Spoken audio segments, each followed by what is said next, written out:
Pastor, we can't make the sacrifice. But it means then that if I got time for this game, I got time for that, I got time for law and order,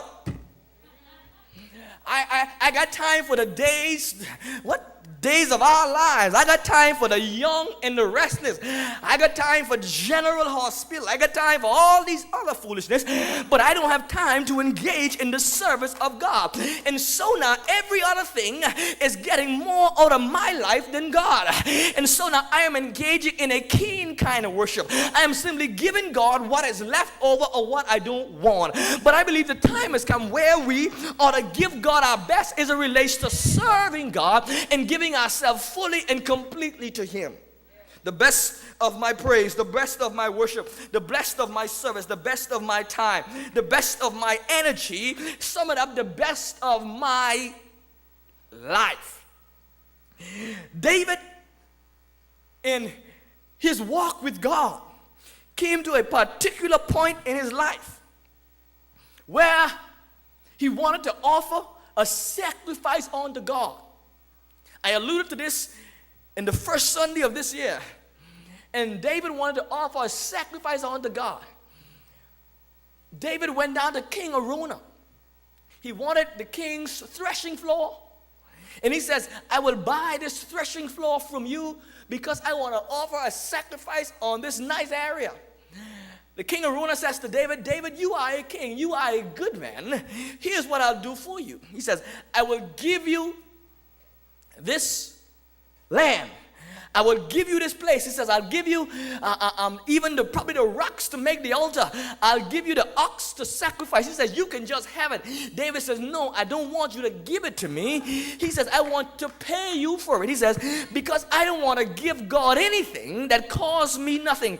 And so now to give God my best, it means then that I must be willing to cut the cost and to make the sacrifice, to say I'm sacrificing to give God the best out of my life. There is a lady in the New Testament. The Bible does not give her name, but it says that this lady came to Jesus on a particular occasion, and she came with a bottle of perfume. It says he came with an alabaster box, and as she came to offer her worship. She came to offer her sacrifice unto God. And when she came in, she broke the bottle and she went to Jesus and she began to anoint him. And when she anointed him, the fragrance of the perfume filled the entire room.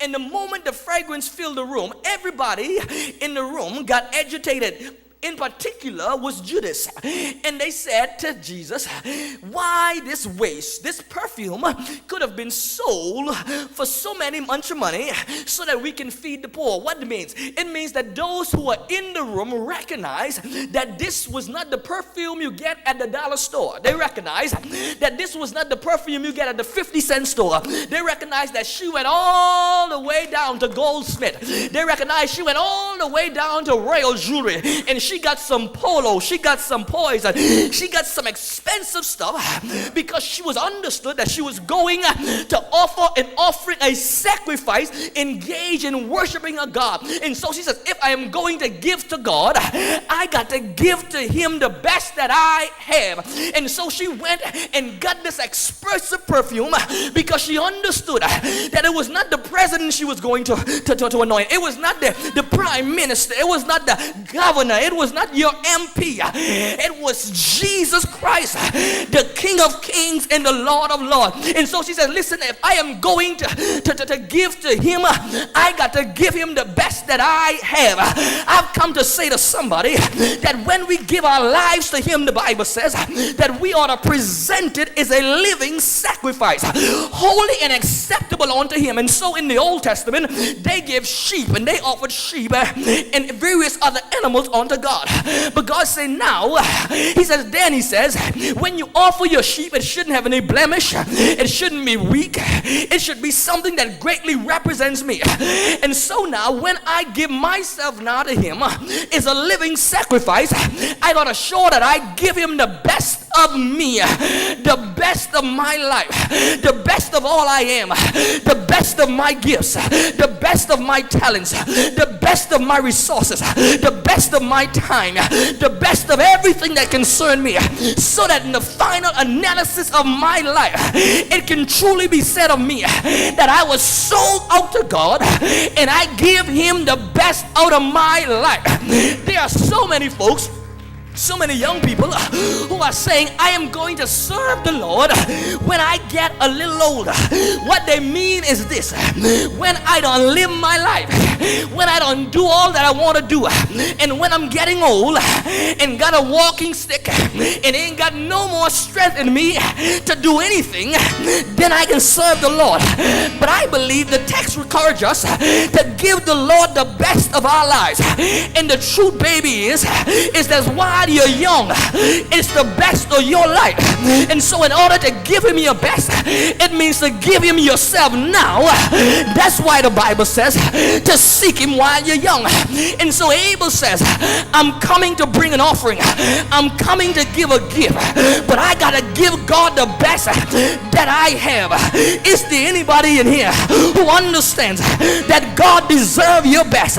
For the Bible says in John 3:16, for God so loved the world that he gave his best.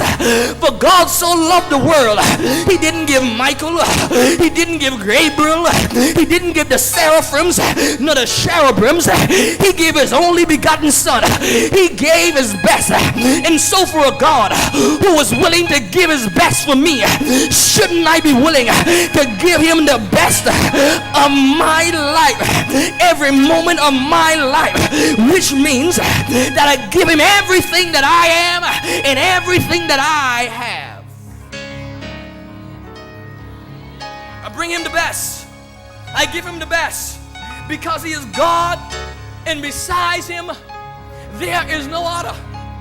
And the reality of it is, I said in the beginning, that Abel brought his gift because he recognized that when he had 2 sheep, God caused it to increase to 4, into 6, into 10. And you do the multiplication and the addition. But he increased because of God. And so you ought to give God your best, because when you look over your life, there are so many of you in here who could have been in an accident and been in the grave. But God spared your life. And so he spared my life so that I can give him the best of my life. The doctor said to you, he don't know whether you're going to make it but God. And so I'm giving him the best of my life. Last year you were humble and hard pressed because of financial constraint, and you thought you were going to lose your mind. You didn't know where you're going to pay this bill, how you're going to provide for your family, how you're going to keep food on your table. But God kept you. And so I'm challenging you this year to give him the best of your life. Give him the best of your mind, because he kept you in your right mind. So Abel says, I can't just give God anything. I'm not just going to be a Sunday worshiper and give God an hour and a half, 2 hours of my time. No, I'm going to be a Sunday worshiper. I am going to be a Monday worshiper. I am going to be a Tuesday worshiper. I am going to be a Wednesday, Thursday, Friday, Saturday, Sunday, Monday, Tuesday, Wednesday, January, February, March, April, May, June, July, August. I'm going to give him my entire self, because I understand that he deserves my best. There is a thing that we say, and I have been challenging it for a long time. We say this, we say that it is not the gift. It is the thought that counts. Now, that is true to an extent. If you got small resources,